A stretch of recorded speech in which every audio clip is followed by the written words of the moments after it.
ओम नमो भगवते वासुदेवाय। ओम नमो भगवते वासुदेवाय। ओम नमो भगवते वासुदेवाय। नारायणं नमस्कृत्य नरं चैव नरोत्तमं देवीं सरस्वती व्यासं ततो जयमुदीरयेत्। नष्टप्रायेषु अभद्रेषु नित्यं भागवत सेवया भगवती उत्तमा श्लोके भक्तिर्भवति नैष्टिकी। ओम अज्ञानतिमिरान्धस्य ज्ञानाञ्जनशलाकया चक्षुरुन्मीलितं येन तस्मै श्रीगुरुवे नमः। श्रीचैतन्यमनोभीष्टं स्थापितं येन भूतले स्वयं रूपः कदा मह्यं ददाति स्वपदान्तिकं। वन्देऽहं श्रीगुरु श्रीयुतापदकमलं श्रीगुरून् वैष्णवांश्च श्रीरूपं सागरजातं सहगण रघुनाथान्वितं तं सजीवं साद्वैतं सावधूतं परिजनसहितं कृष्ण चैतन्य देवं श्री राधा कृष्ण पादान् सहगण ललिता श्री विशाखान्वितांश्च। हे कृष्ण करुणा सिंधु दीन बंधु जगतपते गोपेश गोपिका कांता राधा कांत नमोस्तुते। तप्त कांचन गौरांगी राधे वृंदावनेश्वरी वृषभानुसुते देवी प्रणमामि हरिप्रिये। वाञ्छाकल्पतरुभ्यश्च कृपा सिन्धुभ्येव च पतितानां पावनेभ्यो वैष्णवेभ्यो नमो नमः। जय श्री कृष्ण चैतन्य प्रभु नित्यानंदा श्री अद्वैत गदाधर शिवास आदि गौर भक्त वृंदा। हरे कृष्णा कृष्ण कृष्णा हरे हरे हरे राम राम राम हरे हरे। हरे कृष्णा कृष्ण कृष्णा हरे हरे हरे राम राम राम हरे हरे। हरे कृष्णा कृष्ण कृष्णा हरे हरे हरे राम राम राम हरे हरे। हरे कृष्णा। आप सभी प्यारे भक्तों को भागवत कथा में बहुत बहुत स्वागत है। हम लोग आज दो चीजों पर विषय पर चर्चा करेंगे। एक चर्चा होगी हमारी जो दिनेश प्रभु ने पूछा था, प्रश्न मैं पढ़ देता हूं ताकि सबको पता रहे। हम होलिका दहन करते हैं, होली का पर्व भी मनाते हैं, पर उससे जुड़ा पूर्ण सत्य जानने का प्रयास क्यों नहीं करते? क्यों हम प्रहलाद महाराज और नरसिंह भगवान के सत्य को स्वीकार करते हैं, क्यों नहीं करते? और हम क्यों प्रहलाद महाराज के द्वारा दी गई शिक्षाओं को अपने जीवन में नहीं उतारते?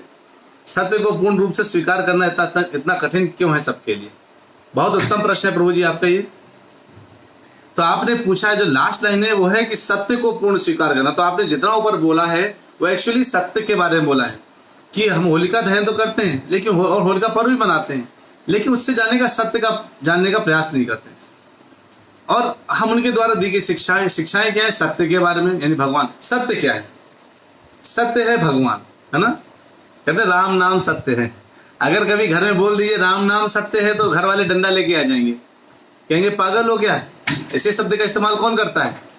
अरे भाई राम का नाम ही तो सत्य है, ये तो बोला जा रहा है। तो कहते उस सत्य को जानने का प्रयास क्यों नहीं करते?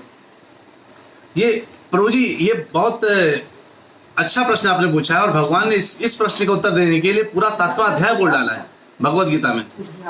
भगवत गीता में पूरा 7वां अध्याय इसी बात के लिए बोल डाला है कि जो है हम सत्य को जानने का प्रयास क्यों नहीं करते हैं, हम किसको जानने का प्रयास करते हैं। दो चीजें प्रभु जी। पहला है इंद्रिय भोग। अब इंद्रिय भोग किसके, यानी इंद्रियों की इच्छाओं की पूर्ति। इंद्रियां हमारी इंद्रियों की इच्छाओं की पूर्ति कि भगवान की इंद्रियों की इच्छाओं की पूर्ति? जब हम अपने इंद्रियों की इच्छाओं की पूर्ति करते हैं तो हमको लगता है, अरे कई लोग हमको कहते हैं प्रभु जी हम आ तो जाएं आपकी कथा में लेकिन हम नॉनवेज खाते हैं, कथा आएंगे तो नॉनवेज छोड़ना पड़ सकता है, और वो हम नहीं छोड़ सकते। अब नहीं छोड़ सकते इसलिए नहीं आते, क्यों? उनको डर लगता है कि कहीं मैं अपनी इंद्रिय भोग नहीं कर पाया तब क्या होगा। अपने इंद्रिय भोगों से, अपने इंद्रिय भोगों के लिए, इंद्रिय सुखों के लिए, कि अगर मैं भक्ति करने लगा तो मैं फिर कुछ करूंगा तो मुझे बार बार लगेगा कि मैंने गलत कर रहा हूं, है ना। तो ये अपने जो इंद्रिय भोग और इंद्रिय सुख को ना छूट जाए इसके लिए जानने का प्रयास नहीं करते, पहला बात। दूसरा बात, उनको लगता है कि अच्छा ये अगर मैं चाहता हूं कि निर्विघ्नम, बिना विघ्न के मेरे सारे कार्य हों, तो चूंकि वो अपने कार्यों को केवल भौतिक लिमिट में बांध के रखा है उसने। सब लोग यही सोचते हैं कि मेरा यही इतना ही दायरा है, यानी मेरा जीवन का उद्देश्य क्या है, यहाँ सुख भोगना। अगर हम यहाँ पे आ गए हैं तो सुख भोगना, और वो सुख को कॉन्सेप्ट अलग समझे हुए हैं। अच्छी नौकरी, अच्छा घर परिवार, बीवी बच्चे, ये सुख का कॉन्सेप्ट समझ रखा है।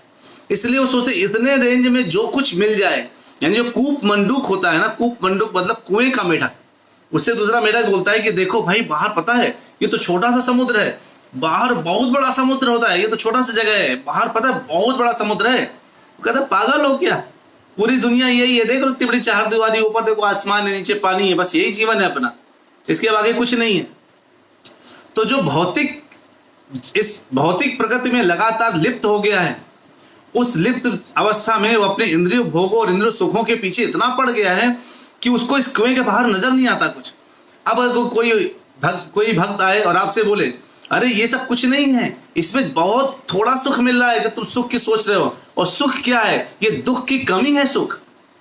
जैसे 104 डिग्री किसी को बुखार है, अब उसने दवाई खा लिया, अब उसको कितना बुखार हो गया, 102 डिग्री बुखार हो गया। अब उससे पूछ अभी कैसा लग रहा है, कहता हाँ अच्छा लग रहा है, अब अच्छा लग रहा है। अभी बुखार है उसको 102 डिग्री, लेकिन कहेगा कि मुझे अच्छा लग रहा है। यही है जो कलयुग में इस जगह भगवान बोलते हैं साफ साफ, दुखालयम शाश्वतम, ये दुख का आलय, यहां तो सुख हो ही नहीं सकता।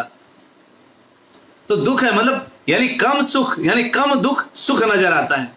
तो अगर कोई भक्त आकर के बोलता है ये तो छोटा सा दुख का जगह है लेकिन बाहर जाके सुख मिलेगा, उसको समझ नहीं आता। क्यों? उसको लगता है अरे उधर तो किसी को पता नहीं है, और यहाँ हम जो भोग रहे हैं वो छूट जाएगा। इस तरह से करके लोग जो है क्या करते हैं, इसको इग्नोर कर देते। फिर भगवान ने 7वें अध्याय में आपके इस प्रश्न का बहुत अच्छे से उत्तर दिया है प्रभु जी। 7वें अध्याय में भगवान ने बहुत कड़े शब्दों का इस्तेमाल किया है। जो भक्त नहीं है उसको अच्छा नहीं लगेगा भगवान की वाली बातें। भगवान कहते हैं साफ साफ बिल्कुल कि कौन भगवान की शरण में नहीं आता है। तो आप जो है जो भगवान को सत्य को जानने का प्रयास कौन नहीं करता, आप 7.15 ओपन करिए। 7.15 नामाम दुष्कृतिनो मूढ़ा प्रपद्यन्ते नराधमा माया प्रहृत ज्ञाना आसुरम भावमाश्रिता। कहते हैं जो निपट मूर्ख हैं जो मनुष्यों में अधम है, नराधम, जिनका ज्ञान माया द्वारा हर लिया गया है, जो असुरों की नास्तिक प्रकृति को धारण करने वाले हैं, ऐसे दुष्ट मुझे समझने का भी प्रयास नहीं करते, मेरे शरण में भी नहीं आते। ऐसे लोग मुझे जान नहीं पाते। तो पता चल गया कौन नहीं जान पाते भगवान को। सब कुछ यानी होलिका जलाएंगे लेकिन उनको लगेगा होलिका जलाने में गन्ना चूसने को मिलेगा, और दूसरे दिन गोबर फेंक के जो है कीचड़ फेंक के हम होली खेलेंगे। देखा ना, ऐसा होली खेलते हैं लोग। कानपुर में खेली जाती है, बाकी जगह का पता नहीं। कानपुर में अगर आप निकल रहे हैं तो आपको ऐसे पकड़ेंगे, एक गड्ढा में कीचड़ डाल देंगे, उठा के आपको गड्ढे में डाल करके आगे निकल, अच्छे कहते होली, हैप्पी होली, हैप्पी होली। कहेंगे तो हाली हैप्पी होली, हमारे तो कीचड़ हो गया। ऐसी होली खेलते हैं लोग कानपुर में। और जो है नाना प्रकार की होली के रंग होते हैं, और उनको ये पता नहीं होली क्यों खेल रहे हैं। किस बात को ये होली साबित करती कि भक्त का कभी नाश नहीं होता, विनष्ट नहीं होता भक्त। इस बात को होलिका में हमको बताया जाता है। लेकिन चूंकि भगवान कहते हैं तुम निपट मूर्ख हो और तुम्हें समझ में नहीं आ रहा, इसीलिए अगर समझ में आता तो ये तुम डेली आधे घंटे की भागवतम जरूर सुनते। जपा डेली सेशन होता उसको जो करते, घर में बैठ के जपा करते, अपनी पुस्तकें पढ़ते और पता से लगाते कि हाँ मेरा सेल्फ रियलाइजेशन, आत्म साक्षात्कार, भगवान कौन है, मैं कौन हूं, मेरा भगवान से क्या संबंध है, इस चीज का जानने का प्रयास करते। कोई आपको पट्टी आंख में बांध के, सोचिए, इमेजिन करिए आपको आंख में बांध करके पट्टी कोई एक जगह ले जाए और वहां आपकी आंख जाके खोले, तो पहला प्रश्न आपका क्या होगा, मैं यहाँ पे क्यों आया हूं, मुझे यहाँ क्यों लाया गया है, यहाँ पे कौन कौन है ये जो दिख रहे हैं मुझे सामने, जो दिख रहे हैं, जो भी दिख रहा है, कौन से पहाड़ है, कौन से पर्वत है, कौन इंसान नजर आ रहे हैं, इनसे कोई मेरा संबंध है क्या, ये सब यहाँ से निकलने का रास्ता क्या है, ये सब प्रश्न आएगा ना। अरे मुझे यहाँ नहीं रहना, यहाँ से निकलना है मुझे, यहाँ मुझे कुछ सुख नजर नहीं आ रहा। ये सब जो है बातें कौन, आप जाके सोचेंगे ना। आप सोचिए जब आप जन्म लिए थे तो आप यहाँ की पट्टी बंधी हुई थी, आप पट्टी बंद करके आए, लेकिन जब आए हमें लगा हाँ यही तो जगह है हमारे लिए, तो कोई दूसरी जगह ही नहीं है, है ना। हम इसी को जगह को अपना मान लेते हैं और हम पट्टी बांध करके पूरे टाइम पट्टी बांधे रहते हैं। हम कहते नहीं खोलो भाई, हमको बड़ा मजा आ रहा है पट्टी बांध करके अंधेरे में। तो जहां पर आ गए हैं, यहां से निकलने का रास्ता क्या है ये जानना बहुत जरूरी है ना। मैं यहाँ पे क्यों आया हूं, मैं कैसे यहां से बाहर जा सकता हूं, कौन मेरी मदद करेगा बाहर जाने के लिए। सोचिए जैसे आपको कोई ले जाए तो ये तो सब प्रश्न आएंगे ना, काश कोई हो जो मुझे ले जाए। तब भगवान कहते हैं हाँ है, गुरु है, जाओगे गुरु के शरण में जाओ। गुरु की शरण में जाओगे तो तुम यहां से निकलने का रास्ता देंगे। वो गुरु जो है क्यों देंगे, क्योंकि जो है वो क्या है, उपदेशंति देखते ज्ञान, वो आपको दीक्षा देंगे। क्यों, ज्ञानिना तत्वदर्शिना, क्योंकि तत्वदर्शी वो जानते हैं बाहर जाने का रास्ता क्या है। तुम्हें अकेले पता नहीं चलेगा, लेकिन उनको रास्ता पता जरूर है। इस चीज को दिमाग में रखना है। तो वो लोग नहीं समझ पाते जो आपने बोला ना प्रभु, क्यों नहीं समझ पाता। भगवान ने यही बोला, भगवान ने और भी बोला इसमें, कहते हैं कि आप 7.20 जाइए, कहते हैं कामस्तैस्तैर्हृतज्ञान प्रपद्यन्ते न देवता तम तम नियममास्थाय प्रकृत्या नियता स्वया। जिनकी बुद्धि भौतिक इच्छाओं द्वारा हर ली गई है वो भी मेरे पास नहीं आते हैं। भौतिक इच्छा है, अरे मुझे बढ़िया गाड़ी मिल जाए, घर मिल जाए, बीबी मिल जाए तो शादी के लिए शिव जी के पास चले जाएंगे, निर्विघ्न पूर्वक कार्य करने के लिए गणेश जी के पास चले जाएंगे, पैसा मांगना है तो लक्ष्मी जी के पास चले जाएंगे, विद्या मांगना है सरस्वती जी के पास चले जाएंगे, और बहुत कुछ मांगना है तो और बहुत कुछ देवताओं के पास चले जाएंगे, है ना। कहेंगे देखो ये भौतिक इच्छाओं द्वारा इनकी बुद्धि हर ली गई है, इसलिए मेरे पास नहीं आ रही, अलग अलग देवताओं के पास जा रहे हैं। और उनका विधि विधानों से बिल्कुल पूजा भी करते हैं वो लोग, कि जो ताकि उनको ये भौतिक इच्छाएं उनकी मिल जाए। तो कौन नहीं जानना चाहता प्रभु जी आपके प्रश्न का उत्तर, जिनकी इच्छाएं भौतिक, जिनका जो है भौतिक इच्छाओं से जिनकी बुद्धि मार ली गई है। जो लोग सोचते हैं कि बस मुझे सब कुछ, पूरी दुनिया क्या है, यही है कि भौतिक इच्छा किस तरह से मैं अपने इंद्रिय भोग कर सकूं, इसी चीज की इच्छा को अगर कोई मेंटेन करना चाहता है तो वो देवताओं के पास जाता है। वो सत्य के ज्ञान जानता नहीं है, वो सत्य, वो जो आप मांग रहे हैं, जैसे आपने क्या मांगा, गाड़ी मांगी, तो क्या गाड़ी सत्य है। जिस गाड़ी का आज इतना लगाव है, मुझे पता है जब मैं पहली गाड़ी खरीदने गया तो मुझे ऑल्टो मुझे खरीदना था, ऑल्टो। तो मैं जब रास्ते में जा रहा था ना, तो जहां भी मुझे ऑल्टो दिखती थी मैं ऑल्टो को देखता था, वाह कितनी बढ़िया गाड़ी है उतनी औकात थी लेने की क्या बढ़िया गाड़ी है, देखो ऑल्टो क्या है। पूरे टाइम गाड़ी दिमाग में नहीं रहता था, ऑल्टो में और क्या फीचर्स हैं और क्या चीजें, पूरी बार जानकारी उसके बारे में करी, काफी दिन देखते रहे, 2-3-4 महीना देखे, फिर जाकर के ऑल्टो घर में लेके आए। तो क्या होता है, जब अब वो भौतिक इच्छा है उसमें मार ले, उसी के लिए बनाने लगे, उसी के लिए पैसा जोड़ने लगे, तो आप जिस दिशा में आप करते हैं, तो भगवान कहते हैं मैं तुम्हें उसमें स्ट्रॉन्ग कर देता हूँ, हाँ तुम जाओ उसी में जाओ। कह रहे हैं, देखिए 21 देखिए आप 7.21 कहते हैं यो यो याम याम तमुम भक्तः श्रद्धेयार्चो मुच्छति तस्य तस्याचलाम श्रद्धाम तामेव विदधाम्यहम्। मैं प्रत्येक जीव के हृदय में परमात्मा रूप में तो स्थिर हूं।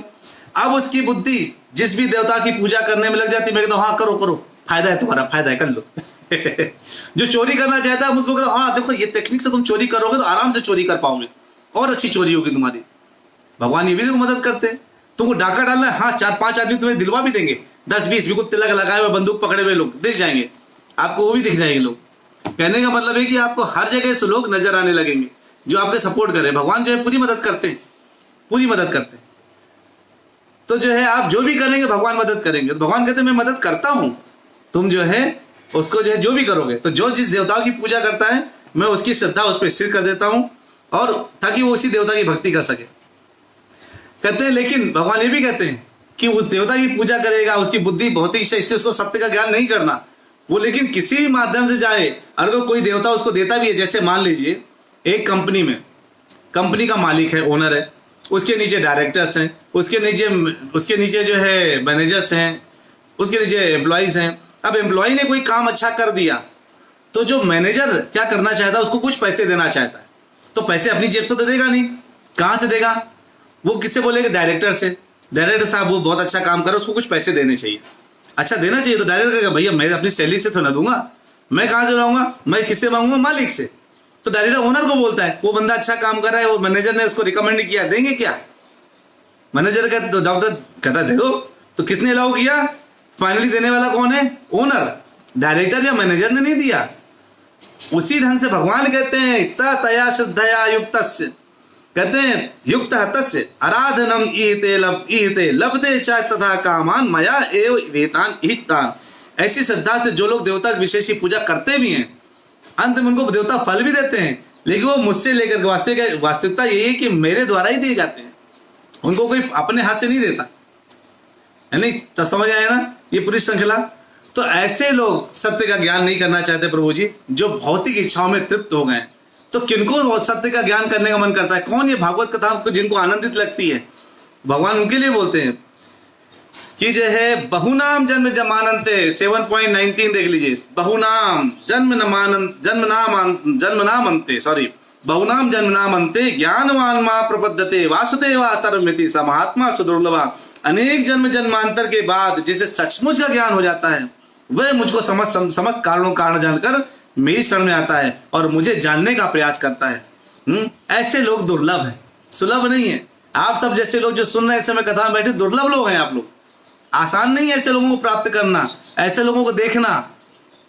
आप सब लोग अद्वितीय हैं, भगवान कृष्ण की स्पेशल कृपा है आपके पास, तभी आप बैठ करके इस भागवतम को डेली अपना आधा घंटा खर्चा करते हैं। नहीं तो जो है किसके पास समय है आज के दिन? किसी से बोले भाई मुझे आपका 5 मिनट चाहिए, अरे प्रभु जी 5 मिनट, आपको पता है 5 मिनट में पता नहीं 5 लाख कमा लेता हूँ, आपको पता नहीं मेरी कितनी पहुंच है। आप 5 मिनट की बात करते हैं। तो ऐसे ही जो है लोग हैं जो जिनको टाइम अपना, लेकिन आप लोग अपना टाइम किस में दे रहे हैं? भागवत, नित्यम भागवत सेवे, आप नित्य भागवत को सुनने के लिए अपना समय दे रहे हैं, इससे उत्तम क्या बात है। तो भागवतम में आते थोड़ा बहुत, अपने पास 10 मिनट बचा है तो 2 श्लोक ले सकते हैं। 2.8 लेकिन दिनेश प्रभु आपको अपना आंसर मिला क्या? नहीं मिला होगा तो मैं आपको और भी फोकस दे दूंगा। लेकिन यही कारण है कि लोग अपनी भौतिक इच्छाओं से इतने दब चुके हैं कि उनको आध्यात्मिक भगवान की सत्य की जानने की कोई आवश्यकता लगती नहीं है, वो डूब जाते हैं इसी में, बस मुझे इतना मिल गया बहुत है। तो आइए 2.8.5 पढ़ते। कल हमने 4 तक देखा था। क्या 4 क्या था? जो लोग नियमित रूप से श्रीमद् भागवतम सुनते हैं, इसे अत्यंत गंभीरता से ग्रहण करते हैं, उनके हृदय में अल्प समय में ही भगवान श्री कृष्ण प्रकट हो जाते हैं। आप सबके हृदय में भगवान श्री कृष्ण प्रकट हैं, चिंता ना करिए, आप सुनते रहिए। 5वां प्रश्न, जो 5वां है 2.8.5, प्रविष्टः कर्णरंध्रेण स्वानां भाव स्वरूरुहं धनोति समलम कृष्ण सलिलस्य यथा शरत। कहते हैं जब आप इसको श्रवणम प्रविष्ट करता है, कहां से? कर्णरंध्रेणा, कान के छिद्रों से, जैसे मैं बोल रहा हूं और आपके कान के छिद्रों से भागवतम घुस रही है ना, वहीं से जा रही ना। कहते हैं तो कैसे कहते हैं? तो भगवान का जो ये शब्दावतार है, जो भागवतम को शब्दावतार बोलते हैं भगवान का, ये भी एक अवतार है। कलयुग में भगवान के नाना प्रकार के अवतार हैं। चैतन्य महाप्रभु एक अवतार, यानी स्वयं भगवान ही है। 64 कलाएं भगवान कृष्ण में है और 64 कलाएं ही चैतन्य महाप्रभु में, पूरी फुल कला लेके आए चैतन्य महाप्रभु। ऐसे ही भगवान कृष्ण है चैतन्य महाप्रभु के रूप में। दूसरा, भगवान अपने नाम अवतार में आए हैं। कृष्ण, आपके मुंह से कृष्ण निकला मतलब भगवान का एक अवतार है। तीसरा, भगवान किस में आए हैं? भगवान शब्दावतार में आए हैं। भागवतम, तो ये कहते हैं जब ये भागवतम आपके कान के द्वारा अंदर जाती है, प्रवेश करती है हृदय में, तो क्या होता है? ये आपके हृदय के अंदर एक कमल, एक भावनात्मक कमल खिल जाता है। आपके हृदय में कमल खिलता है और आप उसमें ये भाव जाकर के भागवतम आसीन कर जाती है, वहां बैठ जाती है जाकर के। और जब भागवतम वहां बैठ जाती है तो अब वहां पर जब जहां पे स्वच्छ पानी है वहां तो गंदा पानी नहीं रह सकता, और जहां गंदा पानी है वहां स्वच्छ नहीं रह सकता। तो आपने क्या किया? स्वच्छ पानी अंदर डाला भागवतम, तो अंदर काम, क्रोध, लोभ, जो ये भौतिक संगति के धूल हैं। एक्चुअली हम जो संगत करते हैं ना, लोग बोलते हैं पता है, अरे तुम कहाँ, ये क्या भागवतम आधे घंटे की भागवतम सुनते हो, इससे अच्छा देखो एक बड़ा अच्छा सीरीज आया है, वेब सीरीज, उसको देखो क्या बढ़िया आनंद आता है उसमें। आप बोलिए भाई तुम इसमें आके देखो, इसमें परम आनंद आता है उसमें आनंद आएगा, इस कथा में परम आनंद है। तो जो है ये जो कहते हैं कि काम, क्रोध, लोभ, ये जो धूल से भर गया है ना हृदय, उसको साफ करने का काम ये भागवतम जब कर्ण रंध्रेण से अंदर जाती है तो पूरा क्लीन कर देती है। भाई हटो हटो, चलो जाओ, तुम्हारा काम आज तक था। जब तक भागवतम हृदय के अंदर नहीं पहुंची थी तब तक तुम लोग बैठे थे। अब ना काम है, ना क्रोध है, ना लोभ है, ना मोह है, ना कुछ है, ना कुछ है। चलो निकलो बाहर, क्या रह जाएगा? केवल शुद्ध हृदय। और जब ये शुद्ध हृदय रह जाता है तो क्या होता है? भगवान कहाँ आएंगे बताइए? आप मंदिर आपका गंदा होना चाहिए कि साफ होना चाहिए? मंदिर साफ होना चाहिए। हृदय में जब तक काम, क्रोध, लोभ, मोह, मत्सर ये सब घुसे पड़े अंदर, तो जो है इसमें वो कहाँ, इसमें जो है भगवान इतनी गंदी जगह कहाँ से आ जाएंगे? इनको क्या करना पड़ेगा, आपको साफ करना पड़ेगा, है ना। तो जो है जब आप इसको सफाई करेंगे तब भगवान आएंगे साफ सुथरी जगह पे। कहते हैं पर प्रभु जी मैं जपा करता रहता हूँ, पूरे टाइम भक्ति करता हूँ, लेकिन पता नहीं मुझे ऐसा एहसास नहीं होता कि भगवान हैं आसपास, मैं उनको रियलाइज नहीं कर पा रहा। शुद्ध भक्तों से पूछिए, उन्होंने रियलाइज किया है, क्योंकि उन्होंने भागवतम को कानों से सुन करके अपने हृदय को इतना साफ कर लिया है कि भगवान कहते हैं देखो भाई सफाई है, यहाँ पर सफाई है, चलो जो आप क्या गंदी। अगर सोचिए कोई अपने घर में इन्वाइट करे आपको, और जब आप घर पहुंचे तो बाहर से पता चला खूब अंडे के छिलके पड़े हो, खूब चिकन के मांस पड़ा हो, और ये बिल्कुल गंदी गंदी चीजें पड़ी हो, अंदर बिल्कुल कीचड़ पड़ा हो, पता नाले का पानी घर में बह रहा हो, वो बाहर से कहेगा नमस्ते भैया जा रहे कहेगा भैया बहुत हो गया, आपने इन्वाइट किया बहुत बहुत धन्यवाद, लेकिन अंदर घुसने की मेरी हिम्मत नहीं है। ऐसे घर हमारे हृदय में क्या काम भरा है, क्रोध भरा है, किसी के प्रति ईर्ष्या भरी है, बहुत इच्छाएं भरी पड़ी है, सब कुछ भरा पड़ा है, और हम क्या चाह रहे हैं, भगवान आप मेरे हृदय में आ जाओ, भगवान आप मेरे हृदय में आ जाओ। भगवान कहेंगे भाई इतनी गंदी जगह में कहां से आओ, तो साफ सुफ करो तो मैं आ जाता हूँ, तुम बुलाए अच्छी बात है, लेकिन पहले सफाई करो। तो कहेंगे अब सफाई कैसे करो भगवान, क्या डेली सुनो ना ओमकारेश्वर बोला आधे घंटे की भागवत सुनते रहो, धीरे धीरे करके कान के अंदर जाएगा, हृदय के अंदर जब इस मलिनता को साफ करेगा, एक ना एक दिन जब पूरा हृदय साफ हो जाएगा मैं पहुंच जाऊंगा। आसान है कि नहीं, ये कलयुग में ही इतना आसान है।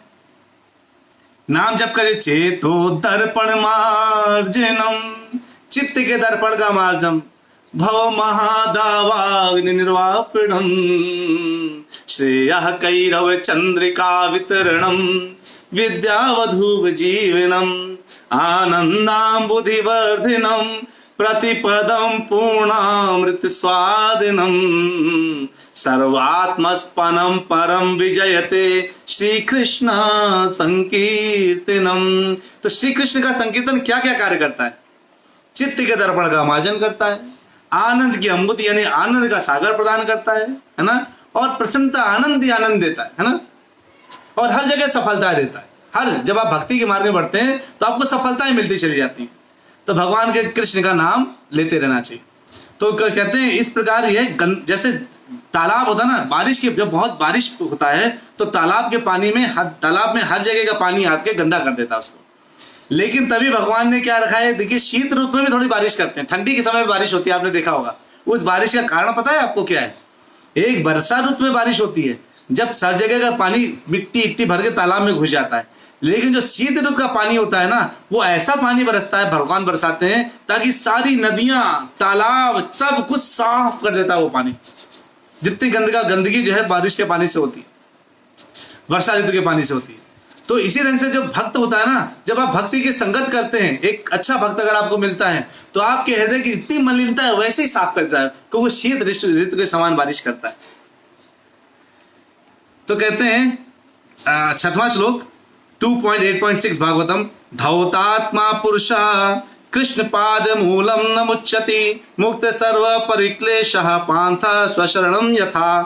कहते भगवान का शुद्ध भक्त जिसका हृदय एक बार भक्तिमय सेवा द्वारा स्वच्छ हो चुका है, अगर आप ये नियमित कथा सुनते रहते हैं, आप नियमित जपा करते रहते हैं, आप नियमित भगवान के कार्य करते रहते हैं, तो आपका हृदय शुद्ध हो जाएगा। और जिसका भगवान कहते हैं जिसका हृदय शुद्ध हो जाता है, परीक्षित महाराज यहाँ कह रहे हैं, वह भगवान श्री कृष्ण के चरण कमलों का कभी परित्याग नहीं करता। क्यों? आनंदाम्बुधिवर्धिनम, इतना आनंद बढ़ जाता है कि परित्याग नहीं करता। लेकिन इस कलयुग की दूसरी खास बात क्या है, नाम नामकारी बहुधा निज सर्व शक्ति तत्रार्पिता नियमिता स्मरे न काला, एता हसीतो कृपा भगवन ममापि दुर्दैवमी दृश्मिहा जनिनानुरागा।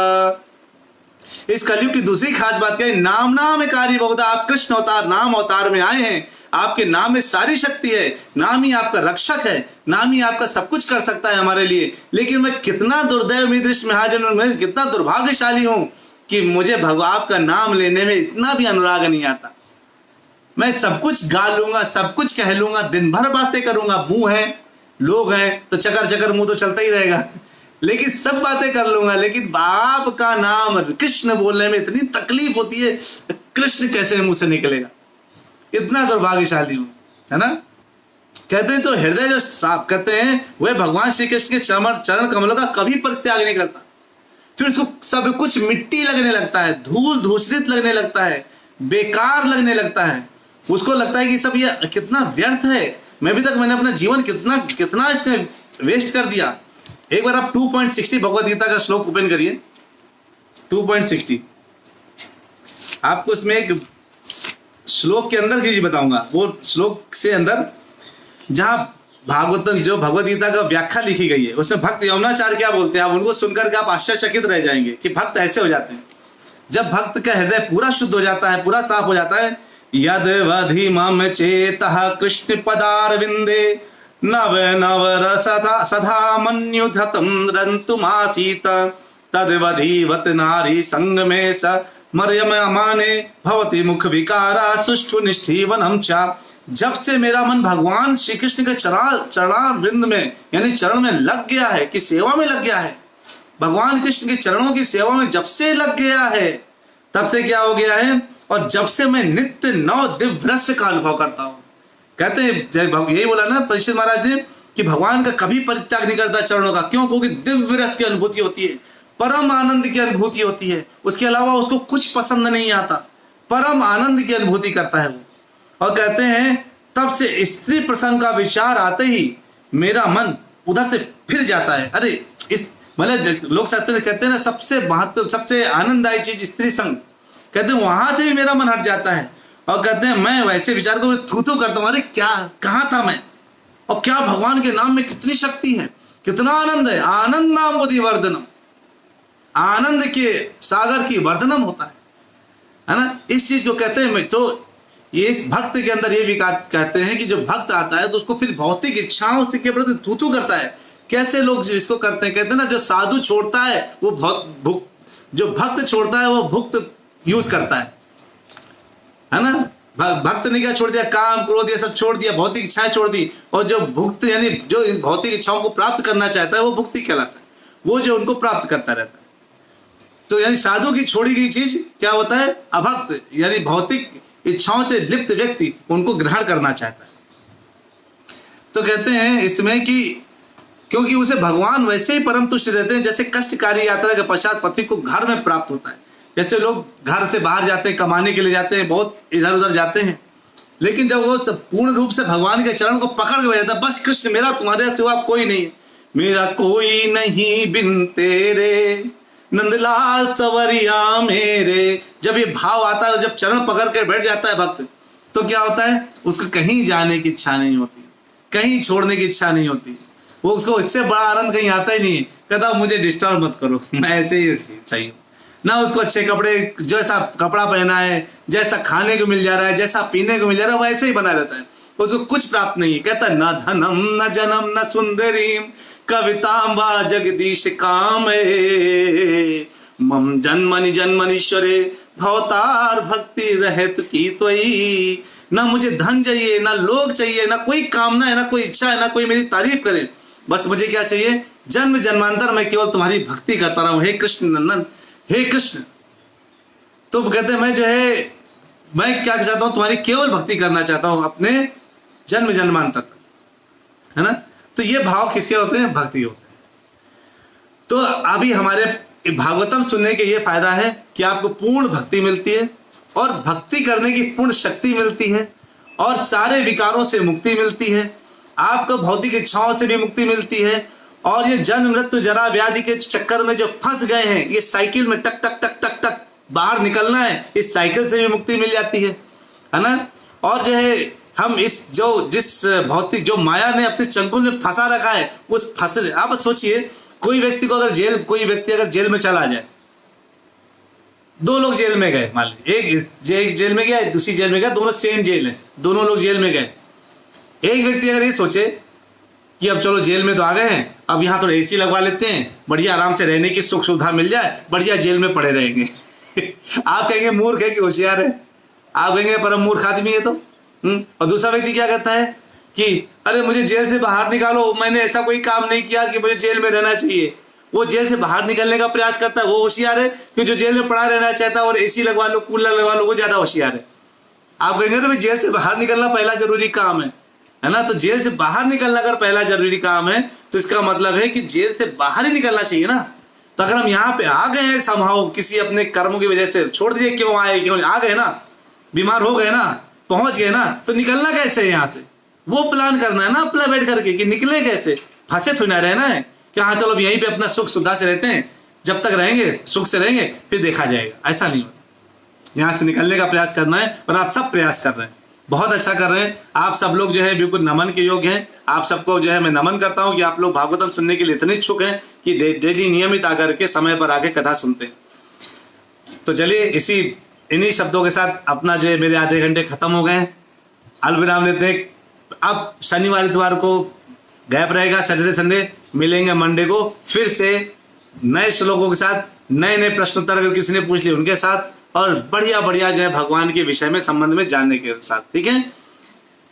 वांछा कल्पतरुभ्यश्च कृपा सिंधुभ्य एव च पतितानां पावनेभ्यो वैष्णवेभ्यो नमो नमः। हरे कृष्णा कृष्ण कृष्णा हरे हरे, हरे राम राम राम हरे हरे। हरि बोल। चलिए मिलते हैं कल के मंडे को फिर से। हरि बोल। हरे कृष्ण।